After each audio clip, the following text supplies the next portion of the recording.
Madrasah Al-Yasir Namiskin, Kota Bandung, Jawa Barat, gelar penutupan pesantren kilat sejak tanggal 23 April 2022. Pada pelaksanaannya selama 3 minggu di bulan suci Ramadan 1443 Hijriah, siswa-siswi agar dapat menghafal surat Yasin, agar dapat lolos pada pengambilan ijazah.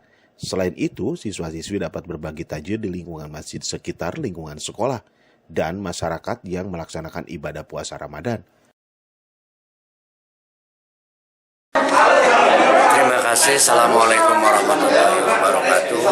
Alhamdulillah bahwa kegiatan pembelajaran di Madrasah Al-Yasir Namiskin untuk tahun 2022 ditutup dengan pelaksanaan pesantren kilat yang alhamdulillah pada tanggal 23 kemarin secara resmi kegiatan pesantren kilat yang dilaksanakan selama 3 minggu itu ditutup secara resmi pada tanggal 23, dan mudah-mudahan dengan adanya pesantren kilat ini bisa diterapkan, diamalkan oleh siswa-siswa, dan juga materi yang disampaikan pertama untuk kelas 10 kami berikan yaitu juz amma, kemudian doa-doa yang biasa dilaksanakan tiap hari.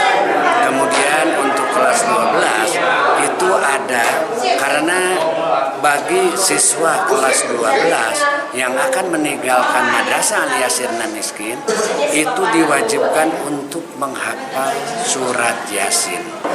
Dari kesempatan ini selama bulan puasa siswa diwajibkan untuk menghafal, menalar surat Yasin itu, supaya dalam pengambilan ijazah nanti siswa sudah lolos, tidak terbebani dengan hafalan surat Yasin.